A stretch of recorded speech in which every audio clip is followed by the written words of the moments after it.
So hey everybody, cheers from Barbados. Cheers. Cheers. So good. That is good. So here we are in La Cabane, which is a fabulous restaurant right on the beachfront. It is literally on the beach, so it's all sand.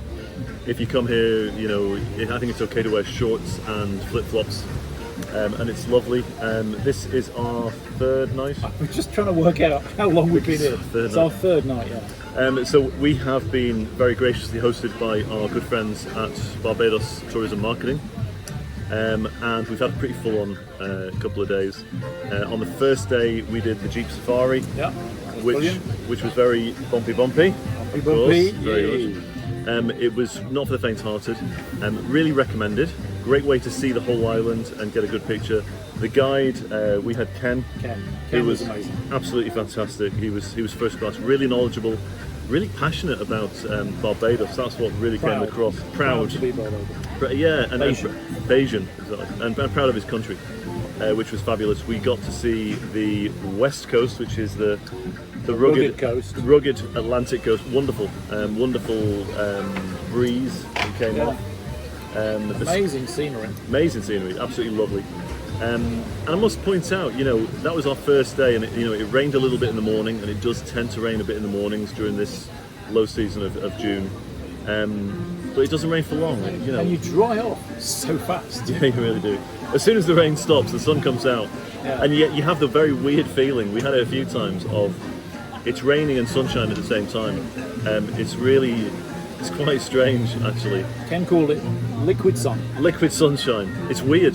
Like I say, you feel the heat of the sun on you, but it is raining, and it's not unpleasant either. So don't be put off by the rainfall during the low seasons. Definitely not. It doesn't rain for very long, and it doesn't detract from the experience in the slightest. So we did the Jeep Safari. Highly recommended. And like I say, if you have the driver, Ken, he's an absolute legend. He's an absolute legend. I think we're going to be meeting up with Ken again at Oystons, which is the very famous place to eat fish, and everybody gathers there. All the locals gather, and it'll be a lot of fun. So that's on Friday. That's tomorrow evening. When he's not driving, I don't know how many drinks he's going to have. I think it's going to be a major party. I'd say he's a wild one. So then that takes us to yesterday. What did we do yesterday? Oh my God, we did so many things yesterday. So we started off, was it yesterday, the cave tour? Yes, it was, yeah. Yeah, the Cabane. Harrison's Cave? Yeah. Yep, Harrison's Cave and the whole, so you got the caverns, but then you had like the zip wire and the adventure playground and a ton of stuff going on. And the cabin was really impressive. Yeah, it's worth seeing. You go down to the bottom of this cave, all the stalactites, stalagmites. The guide we had, Hyacinth, she was incredibly knowledgeable. Again, very proud. 32 naturally. years she'd been there doing that. 32 years doing it, and she said she'd noticed quite a few changes. They've tried to make it a lot more family friendly recently. So they've got this kind of not assault course, but adventure playground. It's like Go Ape in the UK, if you're familiar with that. Zip wires and all of that, and it looks like they've made a really good job of it actually. And again, the beauty was, of course, with it being the low season, really quiet.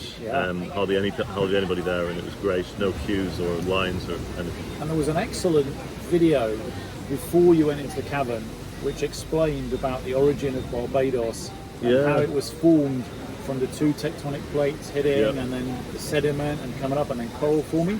Really, really well done. Yeah, it was interesting. They were saying how every other island in the Caribbean sort of chain, they're all volcanic apart from Barbados.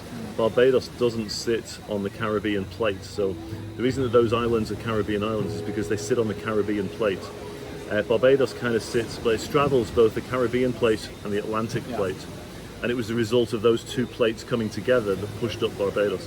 But it's not volcanic at all, and that was quite interesting. So strictly speaking, it's not a Caribbean island. Strictly speaking, well, they do use the word Caribbean a lot. They do. After Harrison's Cave, we went to Walker's Reserve, right? Walker's Reserve. Now that was fantastic. Yeah. And Micah, who showed us around, she was so passionate about all the conservation work they're doing. Rebuilding the mangroves and everything. The whole project there at Walker's Reserve, and it's really well worth a visit if you get a chance, is it used to be sand mines. So they were mining the sand and they used it for cement and everything else. and the sand is starting to run out. So then the owners were thinking, what do we do now with it? So they're redeveloping it, and they're introducing indigenous plant species and everything else. It's fabulous, absolutely fabulous. You get to plant a tree, which will really help, and they're doing a campaign which is plant a tree for every Barbadian person on the island as well, which is really great. 283,000, something like that. Yeah, don't quote us on that in case we got it wrong. But really, really great piece of nature. It's over to more towards on the west side, the sort of the area known as Scotland, randomly. Scotland, the region. It looks a bit bumpy like Scotland. I Yeah, it suppose, does. and green. Very green at the moment, anyway. But beautiful, and it's a really nice. It's something that you'd be proud to sort of contribute towards as well. It's that meaningful tourism where it's not taking away from the place, but you're supporting all of their efforts. You're giving it back, exactly that. So that was very cool. After Walker's, Fish pot for lunch. Fish pot. We did a live from Fish Pot, so if you've been following us on Facebook in particular, you'll know that we did a live from the Fish Pot. One of the nicest restaurants, I think, on the island, on a lovely stretch of beach. So the location is perfect, and we all know location. The food was absolutely... And the rum punch was one of the best. It wasn't cheap. We'll stress that. Today. So for a meal for the two of us, 3-course meal, including rum punches, and we had like maybe 2 each. It was, we worked it out in UK, it was probably about 160 quid. Yeah, I think so. 160 quid. I would say really good value for money, actually. If you want a nice special meal, it's a good place to go. I wouldn't go there every night because, I'd love to go there every night, but it's a bit expensive. If you go during the day, actually our sister went June last year, with her husband, and they stayed in a hotel called the Little Good Harbour. It's done by Cabane. I'm sure it's done by others as well. I'm not favouring Cabane here. But that's directly opposite, and it's owned by the same people as the Fish Pot. And if you stay there, you would have your breakfast at the Fish Pot if it's breakfast inclusive. And they were saying that they would go there for lunch.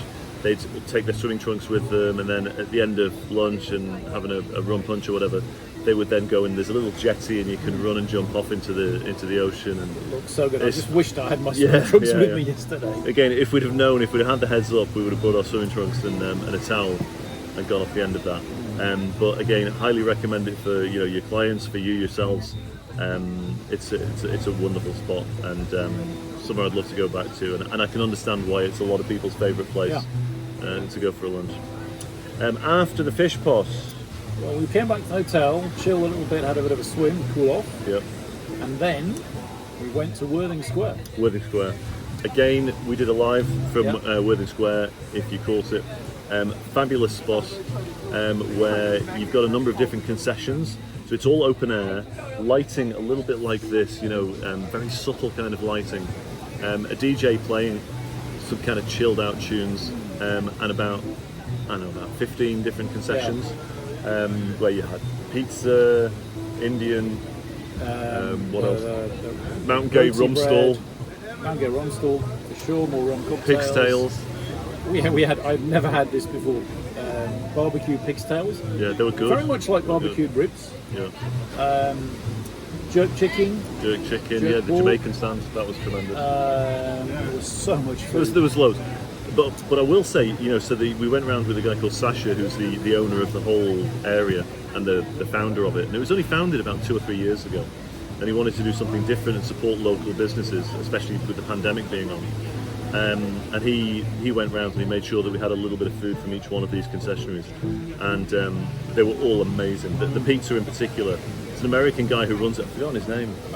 I'm embarrassed now. Lovely guy. We were having a few slaggings on the whole British-American thing, but a lovely guy. But the pizza was sensational. That's the best pizza I've ever had. Yeah, I would agree, definitely. And the roti, the Indian roti was phenomenal. So flavourful. Phenomenal. Tandoori roti, yeah. Very good. Highly recommended. But again, I think I would say that we were the only ones who were non-Bayesian that were there, which was lovely. And it's very family friendly, very safe, very inexpensive when you're there. But again, you're supporting local Bayesian businesses, and that's what we kind of loved about that place. Apart from that, the fact that it's just such a lovely chilled out vibe. and we had a few rum punches like you do, and it just felt great. And I was speaking to a number of different Bajans that were around about. There was a lad in a Liverpool shirt, obviously had a bit of a talk about football, but it was just a lovely feel to the place, and again highly recommended. And I would imagine there's not many, especially if you've been to Barbados before, you might not have been there, Worthing Square, but definitely if you come back, go to Worthing Square, support those local businesses. You'll have a wonderful evening anyway, and it's quite affordable, so it's quite different to this like Cabane. I'm sure this is going to be an expensive deal. I don't think it's going to be cheap, but it's a wonderful looking place. We haven't had our meal yet, we've just had the cocktails. So that was taking us up to yesterday. Today we had a nice swim first of all, and nice the water was really clear. And I'd just like to beautiful. say, we talked about the weather, it has not rained a single time today, which has been great. It's been a bit too hot actually. Yeah, it's been lovely. I saw a few turtles. Yeah. Because just off where we're staying, which is the Southern Palms Hotel, lovely property. Very laid back, easy going. Laid back, easy going. Yeah. It's not upmarket at all, but it's very unpretentious. It is. Yes. It is what it is, and it's lovely. It's got a great character. But if you're expecting 5-star, that it ain't. But the location is perfect, and it's in St Lawrence Gap, which is where all of the activity is. We haven't been out and got Lawrence Gap yet. We Sunday night. We will, and we'll bring you footage from there as well. So then we went to the Eco Lodge this morning. Yeah, now that's wonderful. So again, we took enough footage to get a really nice video, which we'll share with you guys. We'll stick it on YouTube. A lot of us think of Barbados as 5-star luxury kind of properties. This is very, very different to that. It's I think they said they have 16. I think between the rooms, and then they had like standalone, like little cottage type things, which all look fantastic. They're really done out well. You've got like 4-poster beds with mosquito nets around. Yeah, very nicely done, very tastefully done, very cool, very chic. They all had a little sort of outside area where they've got a hammock. And lovely breezes, because it's on the west of the island. You get this lovely breeze, which in this heat, let me tell you, you appreciate the breeze. Lovely. They were saying that they get an awful lot of digital nomads, so people that are booking there for weeks at a time, where they can work. Somebody for like 6 months. 6 months, yeah. Which what a place to work from. Oh, absolutely. I thought this was pretty cool as well. They're really doing a drive to take direct bookings rather than through the likes of Booking.com. And I'm not knocking Booking.com. Well, I kind of am, actually. But they look at direct bookings. They do work with the trade as well, which is great. But the starting price is about 160 US per night, which I would say represents really good value for money. Oh, it's an amazing place. And at the moment, again, low season, they've got specials and deals, and you can get they've got an amazing restaurant which they're bringing the locals to, and now the locals are discovering this place that they didn't know existed through the restaurant. And that was interesting. Through the lockdown, they were saying they've been getting more locals because they weren't having the international tourists.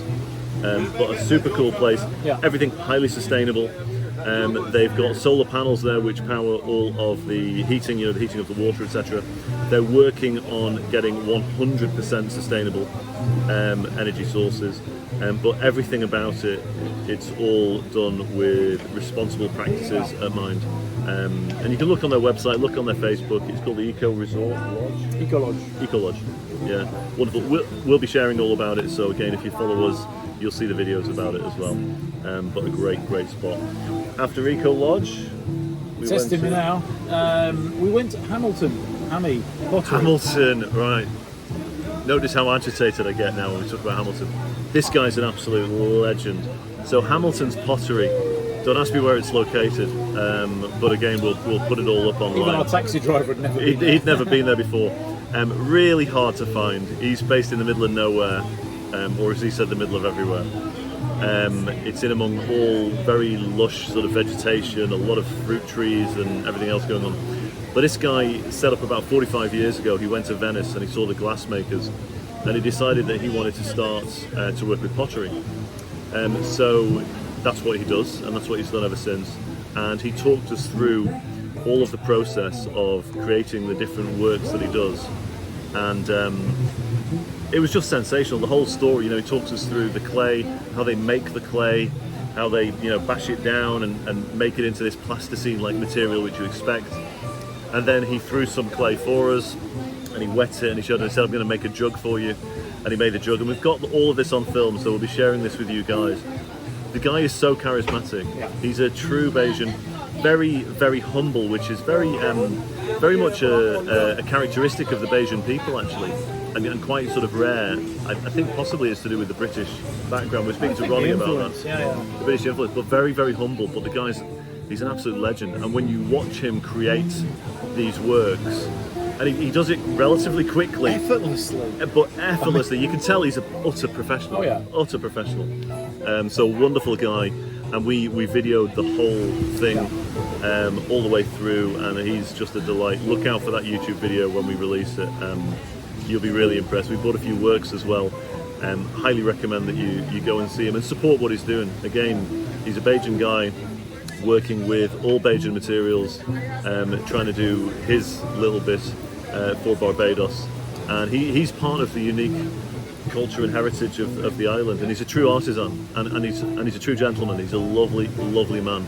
We learned so much about pottery and how the colour comes from the glaze. Yeah, never knew that. Painted. Never knew that. I thought it was painted. The colour comes from the glaze. He was saying how to get a green tint, you add it was like a little bit of copper. Copper, yeah. It was a copper sort of base, and cobalt for the blue. Yeah. And fascinating. Yeah. Utterly fascinating. Like I say, when we share the video, I promise you'll absolutely you'll be spellbound by it. Wonderful. So if ever you get the chance on that one, he's a great guy. After that, we went for lunch. I'm trying to remember the name of the place. That. Cove Bay, was it? It was in the middle of nowhere.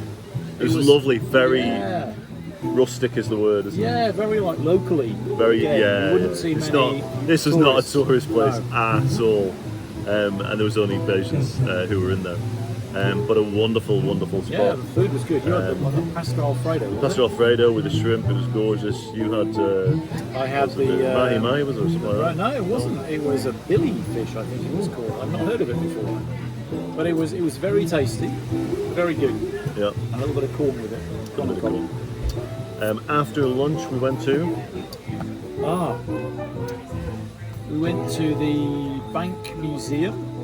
Yes. Central Bank Museum, which is interesting. It's about like the history of money and coinage and notes for Barbados, but not only. And then upstairs they've got a whole thing about education and the schoolrooms, and a lot about Masons. Yeah. Randomly. Masonic traditions, which was quite surprising. It's kind of not what you expected. I was just thinking, what the heck? Why? Masons must have been big in Barbados. I learned a lot. That's what we kind of got. It was kind of interesting. It would have been better if we'd have had somebody showing us around to talk us through it. We were just left to our own devices. But it was interesting. It's very interactive because there's little things like turn this over and see what goes on. Again, I took a bit of footage. We'll see how it comes out. But it'd be good for kids, I think. It would. For me, it could only be better if someone would talk you through it and really bring it to life for you. I think that's what it's missing, is an organised kind of tour.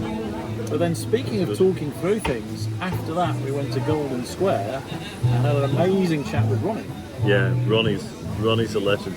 So Ronnie's on the board of Barbados Tourism Marketing organisation. He's a lovely guy, very knowledgeable, and we sat down with him in Golden Square. Golden Square is like the square that celebrates the independence of Barbados.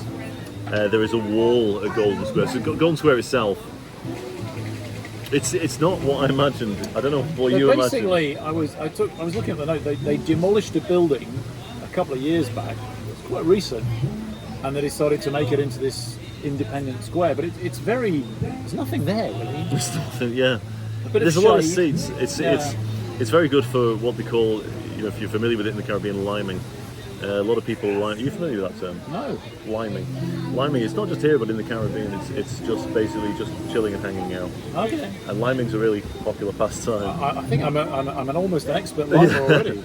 But that's what everyone's doing. Everyone's just sort of liming around there. But what they do have there is a wall which they created a few years ago, which has got, on every brick, it's got a surname of somebody who helped build Barbados and create Barbados. and the society that it is today. And we were very disappointed to not be able to find the name brand. Yeah, And very surprised actually. And Ronnie was saying it must be there. I said, I haven't found it at all. See it. So we met up with Ronnie, and it was great because Ronnie's he's a super cool guy, but again very humble, very Bayesian actually.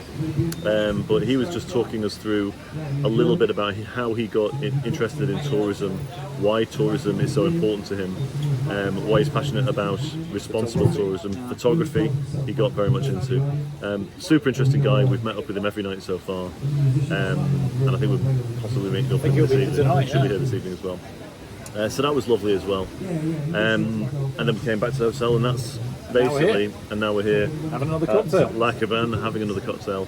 And this place looks pretty special. Very, very romantic. They've got a live band playing.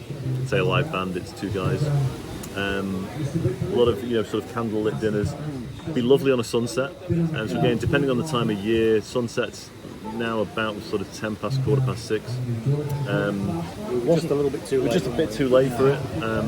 But you'll have noticed even while we've been recording this, the light has changed behind us. So the sea is behind us. But hopefully you'll have gained some appreciation. But that's it. So far, the whole aim of this is to show you the reality of the low season. We see the low lead-in prices and we wonder, yeah, but is it the crap time of the year to go? It is amazing.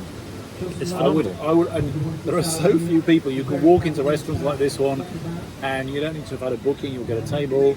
Whereas, the fish pot, they were saying, they said that you had to book a week in advance. You'd have to book before you leave the UK to get a reservation. To get a table in the high season. True. At the hotel, it's nice and quiet. The beaches are quiet. I would never come here in the high season, and it'd be too hot. Yeah, I think the only reason people would come in the high season is because they're trying to run away from the English weather. If your main purpose for travel is you want to understand a little bit of a different culture and really get under the skin of the destination at a time when the locals have got time for you. June, July, August. That's a great time to be here.